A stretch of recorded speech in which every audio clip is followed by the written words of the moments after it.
ሰላም ጤና ይስጥልን የተወደዳችሁ እንዴት ናችሁ? ዛሬ ቆየት ያለ ቪዲዮ የሀብታሙ አያሌውና የኤርሚያስ ለገሰን ቆየት ያለ 6 ዓመት አካባቢ የሚሆነውን ወይም ደግሞ ከዛ በላይ የሚሆነውን ቪዲዮ አግኝቻለሁ። ቪዲዮውን 8 ደቂቃ ነው። እስከ መጨረሻው እዩትና እናንተ ትፈርዳላችሁ። ቷን መቀመቅ ውስጥ የከተተ እሱ ነው።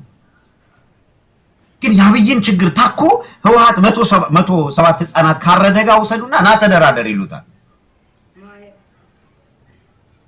ኤርሚያስ ዝግ ነው።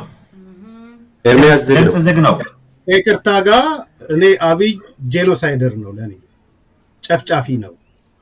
ጄኖሳይደር እንደው መጠየቅ አለበት ብዬ ነው ማምነው። ኢትስ ኖት ኦንሊ ኢንኮምፒተንት ሂ ኢዝ ዋሾ ነው፣ ግትልትል ውሸታም ነው፣ ጄኖሳይደር ነው፣ ጨፍጫፊ ነው እና ከኦነግም ለይቻ ላየው ከህወሓትም ለይቻ ላየው ማለት ዲፈረንሱ ክሊር እንዲሆን ብዬ ነው።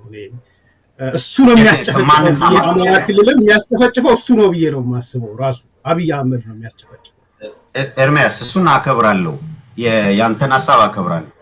እኔ አብይን በልኩ ገልጫዋለሁ። አብይ ምን እየሰራ ነው ምናምን። በማናቸው መንገድ ግን አብይ ላይ ያለኝ ጥላቻ ለህወሓት መዳኛ እንዲሆናት አላለም። በህይወት የጄኖሳይድ ጥያቄ እኔ ችግር የለብንም። ጄኖሳይዱን ተወውና ነው እኮ ማለት ጄኖሳይዱን ተወው። ህወሓት እኮ ጄኖሳይደር ነበር ኤርሚያስ አይደለ ነው? አሁንም ነው። እኔና አንተ ኢህአዴግ ነን፣ ህወሓት ጄኖሳይደር ነበር። አንተ ኢህአዴግ ጽህፈት ቤትን ስትመራው፣ አንተ ኢህአዴግ ጽህፈት ቤት መሪው ነህ፣ ህወሓት ጄኖሳይደር ነበር። ኢህአዴግ ቤት ውስጥ ሆኜ ህወሓት ጄኖሳይደር ነበር። ይቅርታ ያልኩት ህወሓት ጄኖሳይድ በሚፈጽምበት ጊዜ ውሳኔ ሰጪ ባልሆንም፣ እኔ ኢህአዴግ ጽህፈት ቤትን ባልመራም፣ የፖለቲካ ውሳኔ ሰጪ ባልሆንም፣ የወጣት መዋቅር ውስጥ ወጣት ሊግም አይደለም ወጣት ፎረም የሚባል ከመንግስት ጋር የተነካካ ማህበር ውስጥ በመኖሬ ይቅርታ መጠየቅ ብቻ አይደለም፣ ከይቅርታ መጠየቅ ባሻገር በእግር በጥፍሬ ቆሜ እዛው ይሄ ስርዓት ለበደል ይቅርታ ህይወቴን ሰጥቼ ታገለዋለሁ ብዬ የታገልኩት ያ ጥፋት ገብቶኝ። ስለዚህ በማናቸውም መመዘኛ በማንኛውም መለኪያ አብይ አጥፍቷል፣ ጥፋት አለበት፣ ችግር አለበት፣ ስልጣን ወዳድ ነው፣ ስልጣኑን ያስከብራል። አዎ የህወሓት ጄኖሳይደርነት ሲነሳ አብይ ጄኖሳይደር ነው። አብይን ጄኖሳይደርነት አብይ ጥፋት አላጠፋም፣ አብይ ውድመት አላመጣም፣ አንድም መከራከሪያ የለኝም። ማንም ሰው ገብቶ ሊመለከት ይችላል፣ ሊያይ ይችላል። ትግራይ በተፈጠረው ማናቸውም አደጋ ጦርነት የጀመረው ህወሓት ነው። አቋሜ ነው። ትላንትም ዛሬም እኔ አይደለሁም የሚያስኩት አቋም ህወሓት ያዘው። ህወሓት ነው የጀመረው ጦርነቱ። ህወሓት በጀመረው ጦርነት ውስጥ ግን አብይ ቀድሞ ለጦርነት ሲዘጋጅ ነበረ። ከሻዕቢያ ጋር የፈጠረው አሊያንስ ሀገሪቷን መከራ ውስጥ ከቷታል።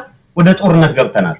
ይጣራ ትግራይ ላይ የተፈጸመው እያንዳንዱ ወንጀል በማን ትዕዛዝ ምን አይነት ወንጀሎችስ ነው የተፈጸሙት የሚለው በተጀመረው መንገድ ተጣርቶ አብይ የሚያስጠይቀውን አብይ ድርሻውን ይወስዳል።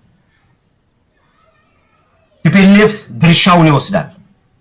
እናቀዋለን። ቲፒኤልኤፍንም ትግራይ ላይ የሃውዜንን ህዝብ አስጨፍጭፎ ራሱ ለፖለቲካ ጥቅም አስጨፍጭፎ የነገደ ድርጅትም ነው። አይነግድብም ብዬ አላምን። ስለዚህ ለኔ አማራ ክልል አሁን አብይ ድርሻ አለው። የአማራ ህዝብን አልታደገም አንድ ነገር ነው። የአማራ ህዝብን ግን በመድፍ እየጨፈጨፈው ያለው ህወሓት። በቀል እናወራረዳለን፣ የአማራ ህዝብ እንላለን፣ ሂሳብ አለን ብሎ የወሰነው ጌታቸው ረዳ ነው፣ ጀነራል ጻድቃን የህወሓት ኮሚቴ። ህወሓትን ነፃ ለማውጣት በተአምር አልሞክርም። አቀዋለሁ፣ ህወሓትን እንደ ድርጅት አቀዋለሁ። አብይ ላይ የምጠቁመው እጅ ትላንት በሰራው ከሆነ ኔጋም አለ፣ አንተ ጋም አለ፣ ሁላችንም ጋር አለ። የኢትዮጵያ ህዝብ የሚጠይቅ ከሆነ ጄኖሳይድ በነገራችን ላይ የሚያስጠይቅ ከሆነ ጄኖሳይድ ዘመን እድሜ አይገድበው። በጄኖሳይድ ላይ የተሳተፈ ማንንም አካል ይጠየቃል። ገዝ ዘመን አይቀር 27 ዓመት እግሩ የተቆረጣለ ኢትዮጵያ ውስጥ የሽብር አዋጅ ብሎ አውጥቶ ነው ህወሓት ሲጨፈጭፍ የነበረው የሽብር አዋጅ ብሎ። ያን የሽብር አዋጅ ማን ያጸደቀው? ምን ነበር የእያንዳንዳችን ድርሻ? ያ የሽብር አዋጅ ሲወጣ አብይ ድርሻ አለው። አዎ ኤርሚያስም ድርሻ አለው። ሀብታሙ በልኩ ድርሻ አለው። ይዘርዘር ድርሻ አለ ሆይ አጸድቄ ከሆነ ምናምን አለ እጠይቃለሁ። ስለዚህ ኢትዮጵያ ውስጥ ከዚህ በኋላ ፍርጥ አርጎ በግልጽ እንነጋገር ከተባለ በዚህ ልክ ፍርጥ አድርገን እያንዳንዱ ድርሻውን የሚወስድበት ማንም አሜሪካ ይሁን እስራኤል ይደር አውሮፓ ይሁን አፍሪካ ይሁን ሁሉም የድርሻውን ይዝገን። ኢትዮጵያ ትኖራለች ብለን እንጂ ኢትዮጵያ አደጋ ላይ እንድትወድቅማ ዝም ብለን በር ከፍተን እኛ ራሳችንን ጻድቅ አድርገን አንኖርም። ለኔ ስትራውማ አብይ የበደለኝ በደል አለ፣ አብይ ያጠፋው ጥፋት አለ። በምንም መመዘኛ ግን የአማራ ህዝብ ዛሬ አብይ ሴራ ሰርቶበታል። የአማራ ህዝብ ያውቃል፣ ይሄንን በልኩ ያውቃል። እየጨፈጨፈው ያለው የአማራ ህዝብን አሁን እየጨፈጨፈው ያለው አብይ ነው ላልከው ግን እየጨፈጨፈው ያለው ህወሓት ነው። ህወሓት ሲጨፈጨፈው አብይ ቆሞ በመመልከት ድርሻ አለው። ዘለው እንዲገቡ በር ለመክፈት ድርሻ አለው። በቂ አመራር ባለመስጠት ወይም ሆን ብሎ ሳቦታጅ በመስጠት ድርሻ አለው። አብይ ይጠየቃል። ግን ህወሓትን ባነሳው ቁጥር አይደለም ኤርሚያስ አሁን ያልከው እኮ አብይ ነው እንደውም እያደረገ ያለው አብይ ነው አልክ። ህወሓትን ባነሳው ቁጥር ህወሓትን ባነሳው ቁጥር የህወሓትን ጨፍጫፊነት ባነሳው ቁጥር አብይ ነው በሚል ለምንድን ነው ህወሓት የሚሸነፈው? ህወሓትን ሸፍኛ አላውቅም እኔ በህይወቴ በሽብርተኛ እንዲፈረጅ ምንም ሸፍኛ የ3 ዓመት አሁን እኮ አበሳጨኝ ኤርሚያስ። አሁን እኮ ያንቀጠቀጠ እሱ ነው። ህወሓትን ነው እያነሳ ያለሁት እኔ ህወሓትን ነው እያነሳ ያለሁት። አብይ ኢንኮምፒተንት ነው ስላልከኝ የኢንኮምፒተንሲ ብቻ አይደለም የጄኖሳይድም አለው። ጄኖሳይድ ሲባል ደግሞ አሁን የስኖቶል የሰሜኑ ብቻ ሳይሆን ወደ ሌላም ቦታ ስንሄድ በቅርቡ 300 የሞቱትንም ተጠያቂ የማይሆንበት አይደለም። ምንም ችግር እኮ የለውም። ይሄ የሐሳብ ልዩነት ስለሆነ ወደ ኋላ ሄዶ ምናምን መዘርዘር ምንም ችግር የለውም። እኔ ብዙም እንትን የሚለኝ ነገር አይደለም። ግን ቤዚክ የሆነው የኢትዮጵያን ችግር ለመፍታት ቁልፍ ነገሩ ስልጣን ላይ ያሉት አካላቶች ናቸው። ከዛ ስርዓት ጋር አንተም አልቀጥልም ብለህ ወጣል፣ እኔም አልቀጥልም ብዬ ወጥቻለሁ። ያለውን ነገር አሳይቻለሁ። ሶ ኢስ ደን ለኔ በዛ ደረጃ ብዙ የሚቆጨኝ ወይ ምናምን ነገር አይደለም። ከዛ በኋላ ለተፈጸሙትና ስልጣን ላይ ላሉት አካላቶች ነው እየተናገርን ያለነው። ከረንትሊ እየተፈጸመ ላለው ነገር ነው እየተናገርን ያለው። ስፔሲፊካሊ የ9 ወሩ እንቅስቃሴ ላይ እየተናገርን። ትግራይን ጥሎ ባይወጣ ኖሮ የሁሉ ነገር ባልተፈጠረ ነበር። ሲወጣ ደግሞ ምን አይነት ሳቦታጅ ፈጽሞ እንደነበረ ምናምን ያው የአደባባይ ንግግሮቻችን ስላሉ የተፈጸሙት ነገሮች የስልጣን የወንጀል አቻ የሚለውንም እኮ ተነጋገርንበት። የወንጀል አቻ መፍጠር የፈለገው ማን ነው የሚለውን። ስለዚህ ምንም ችግር የለውም፣ በልዩነትም መቆየት ይችላል። በጣም ጥሩ። ሁለታችሁንም ሐሳብ አከብራለሁኝ። እንግዲህ ሰዓታችን በጣም ገፍተን ሄደናልና ሁለታችሁም እዚህ ጋር ማስቆም ግድ ይለኛል። ሁለታችሁም ከልብ አመሰግናለሁ። እነዚህ ሰዎች ከድሮም ጀምር ነበር እንደ ሲገርም ግን አያችሁ ይህ ነገር አሁን የመጣም አይደለም።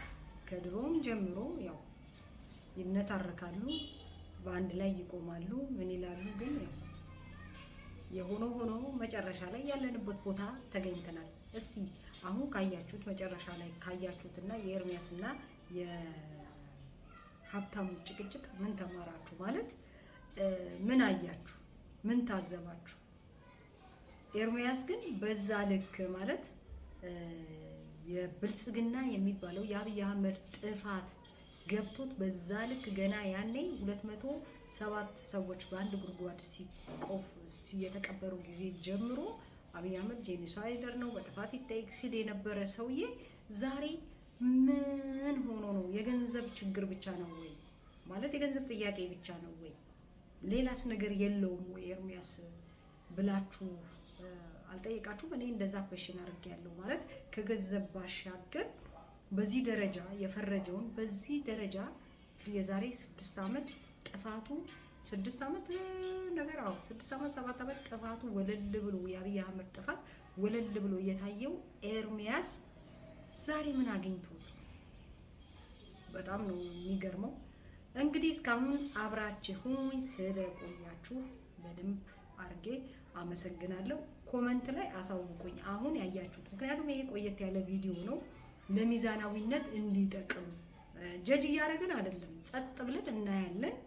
ጀጅ ግን አናደርግም፣ እናወራለን፣ ጀጅ አናደርግም። እና ኮመንት ላይ ግን እናንተ የታዘባችሁት አሁን ካያችሁት የታዘባችሁትን ጻፉልኝ። ሼር፣ ላይክ፣ ሰብስክራይብ ማድረግ እንዳረሱ። ፔስ